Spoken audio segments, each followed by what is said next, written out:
Pernah nggak sih kalian membayangkan ada sebuah toko buku yang tersembunyi? Sebuah tempat di mana setiap buku punya ceritanya sendiri. Dan sang pemilik toko bukan hanya seorang penjual, tapi lebih seperti seorang penjaga gawang yang bisa menemukan buku tepat yang jiwa kalian butuhkan. Bahkan sebelum kalian sendiri mengetahuinya.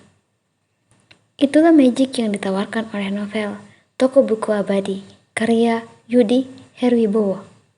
Buku ini adalah sebuah surat cinta untuk dunia literasi. Dan hari ini, kita akan menjelajahi setiap sudut menakjubkannya. Jadi, stay tune ya. Bagi yang belum tahu, novel ini bercerita tentang Gian, seorang pemuda yang merasa hilang arah dalam hidupnya. Suatu hari, dia secara tidak sengaja menemukan sebuah toko buku tua dan misterius yang dipimpin oleh seorang lelaki bijaksana bernama Saga. Toko buku abadi ini bukan toko biasa. Buku-bukunya seolah-olah memilih pembacanya sendiri.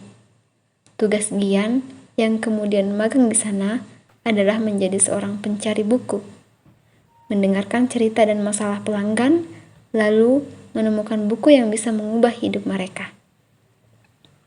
Melalui petualangannya inilah Gian tidak hanya membantu orang lain, tetapi juga menemukan jalannya sendiri dan menyembuhkan luka-luka di masa lalunya. Lalu, siapakah dalang di balik cerita indah ini? Yudi Herwibowo adalah seorang penulis, blogger, dan yang paling kentara, seorang bookworm sejati. Kecintaannya yang mendalam pada dunia literasi benar-benar terasa di setiap halaman novel ini.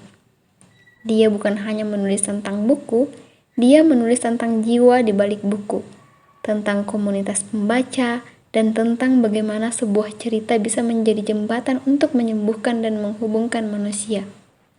Pengalamannya di dunia nyata dalam komunitas buku sangat memengaruhi authentic vibe dari novel ini.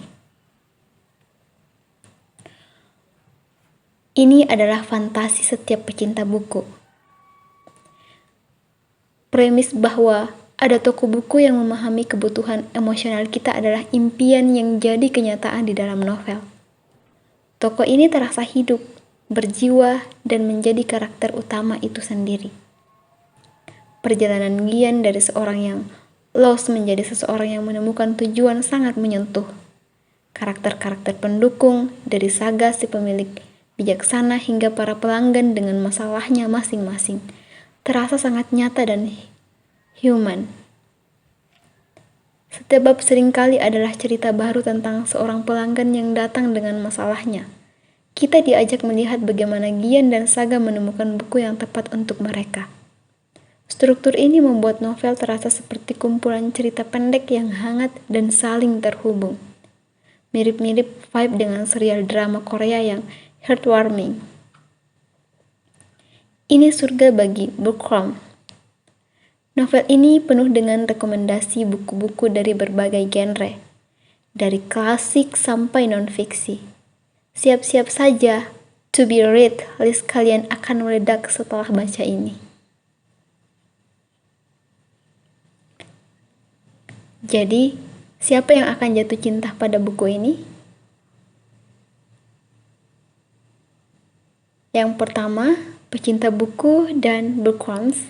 Yang kedua, yang suka cerita slice of life dan heartwarming.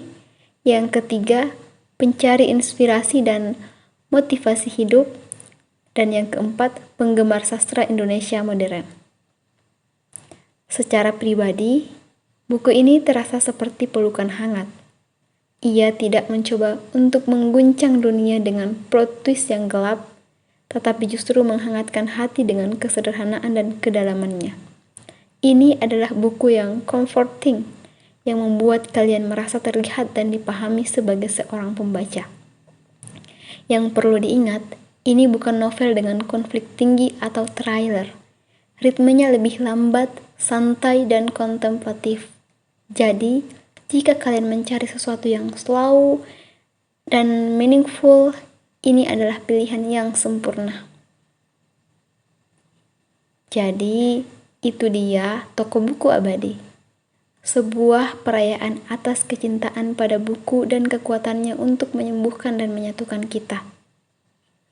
Bagi yang sudah baca, kira-kira buku apa yang akan direkomendasikan Saga untuk kalian? Dan buku apa yang pernah mengubah perspektif hidup kalian? Ceritakan di kolom komentar ya.